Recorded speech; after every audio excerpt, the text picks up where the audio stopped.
Hello friends, मैं आपके लिए एक नया वीडियो लेके आया हूँ।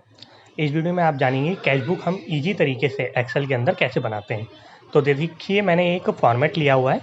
आप इसके अंदर अपने कॉलम्स भी बढ़ा सकते हैं और घटा सकते हैं। तो ये मैंने एक जो स्टैंडर्ड फॉर्मेट है वो लिया है। देखिए इसके अंदर दो चीज़ें होती हैं, एक तो रिसिप्ट होता है और एक पेमेंट होता है। अभी सबसे पहले मैं क्लोजिंग बैलेंस का टोटल निकाल रहा हूँ। सबसे पहले रिसिप्ट का जो टोटल होगा, कैश और बैंक में जो पेमेंट होगा उसका सम, और उसको मैंने माइनस कर दिया है पेमेंट्स के। देखिए, और अब मुझे सम निकालना है अपने रिसिप्ट का। अब मैंने यहाँ पे फॉर्मूला लिया है सब टोटल।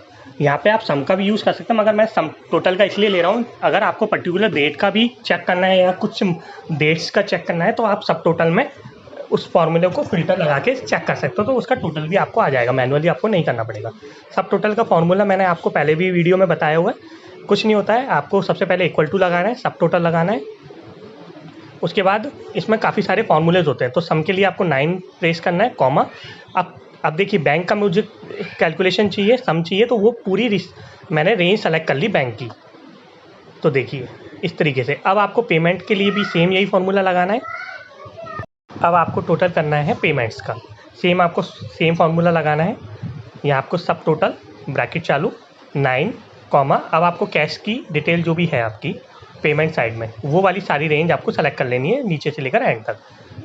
अब सेम बैंक के लिए भी आपको सेम फार्मूला, सब टोटल और 9, कॉमा, बैंक का जो भी रेंज है आपकी पेमेंट्स के अंदर 9, कॉमा, बैंक की जितनी भी आपकी रेंज है। देखिए ये सारी बैंक की रेंज है। तो आपका इससे क्या हो गया, ये पूरा फॉर्मूला हो गया। अब आप इसके अंदर जो भी एंट्री करेंगे वो आपकी यहाँ आती रहेगी। देखिए मैं आपको बताता हूँ किस तरीके से। ये एक मैंने फॉर्मेट लिया। फॉर्मेट में आप कॉलम्स आप अपने हिसाब से बढ़ा सकते हैं, जैसे वाउचर नंबर, रिसिप्ट नंबर, या कुछ रिमार्क्स का भी आप एंटर कर सकते हैं। तो देखिए पर्टिकुलर मैंने डेट डाली। ओपनिंग बैलेंस मेरा मान लीजिए 1 अप्रैल से नया फाइनेंशियल ईयर चालू है। देखिए मैंने यहाँ पे अपनी एंट्री स्टार्ट कर दी है। ओपनिंग बैलेंस जैसे मान लीजिए मेरे पास कैश के अंदर 5000 है। जैसे मैंने एंट्री करी, देखिए रिसिप्ट में ऊपर भी आता जा रहा है, बैंक में 50000 है। तो देखिए उसका टोटल ऊपर आ गया और क्लोजिंग बैलेंस मुझे 20000 दिख गया। अब आप सेकंड एंट्री करिए। जैसे मान लीजिए 2 तारीख में कैश की एंट्री मुझे दिखानी है, तो आप जितनी भी एंट्री आपकी रिसिप्ट है वो आप एंट्री करते जाइए, तो उसका जो सम है वो ऊपर रहेगा और जो बैलेंस है वहाँ पे क्लोजिंग बैलेंस भी आपका आता रहेगा। जैसे देखिए कैश में मैंने चढ़ा दिए 2000 रुपीज़। इस तरीके से आप मल्टीपल एंट्रीज़ भी कर सकते हैं। जितनी भी आप एंट्री करते जाएंगे रिसिप्ट के अंदर, उसका टोटल आपके सामने ऊपर आता रहेगा, कैश के अंदर एंट्री कितनी है और बैंक के अंदर कितनी एंट्री है। तो आपका ये रिसिप्ट वाला मेंटेन हो जाएगा। अब आपको पेमेंट, अगर कोई भी पेमेंट आपने रिसीव किया है या पेमेंट आपने किसी को दिया है, तो वो आपको यहाँ चढ़ाना है। जैसे पेमेंट आपने किसी भी चीज़ के लिए गया है, रिसिप्ट में तो आपका कैश और बैंक का वो डिटेल आ गया 2 एंट्रीज़, और पेमेंट के अंदर आपको पर्टिकुलर किस किस हेड में आपका पेमेंट वो हुआ है। तो देखिए जैसे मैंने यहाँ पे टाइप किया तो मेरे पास कॉलम ऑटोमेटिक नहीं बन रहे थे, मतलब कलर नहीं हो रहा था और बॉर्डर नहीं हो रहा। तो इसके लिए मैंने आपको प्रीवियस वीडियो भी दे रखा है, मगर आप इसमें भी सीख सकते हैं। जैसा मैं वीडियो में कर रहा हूँ आपको वैसा करना है। ओके करेंगे, फिर दोबारा आपको कंडीशनिंग फॉर्मेट में जाना है। वहाँ पे आपको रेंज सेलेक्ट कर लेनी है। सबसे पहले तो आपने ब्लैंक, नॉट ब्लैंक होना चाहिए, वहाँ पे बॉर्डर आ जाए और कलर आ जाए और इसकी रेंज इस चीज़ के अंदर अप्लाई हो जाए। अप्लाई कर दीजिए, ओके कर दीजिए। अब जैसे आप सीरियल नंबर डालेंगे वैसे ही आपके बॉर्डर भी क्रिएट हो जाएंगे और आपका कलर भी चेंज हो जाएगा। तो कलर थोड़ा चेंज आया है तो मैं इसको पहले वाले जो रिसिप्ट के अंदर कलर है वो कर देता हूँ। आप अपने अकॉर्डिंग भी कर सकते हैं, ये मैंने एक समझाने के लिए आपको बताया है। तो ओके कर दिए। अब देखिए, अब आप जैसे ही यहाँ पे पेमेंट की डिटेल डालेंगे, वो सारी ऊपर जो आपका समरी आ रही है वहाँ से माइनस होती रहेगी। जैसे मान लीजिए 2 तारीख में मैंने फर्नीचर के मैं पेमेंट किया, फर्नीचर मैंने बनवाया बाय फर्नीचर, और कैश में किया, कैश से किया या बैंक से किया वो आप डिटेल डाल दीजिए। जैसे कैश से किया तो देखिए 5000 वहाँ हो गया, वहाँ पे 10000 वहाँ पे आ गया पेमेंट के अंदर। तो और ओपनिंग बैलेंस आपका 12000 रहा। आप यहाँ डेट डाल दीजिए और यहाँ आप, जैसे मैंने इलेक्ट्रिसिटी बिल पे किया है तो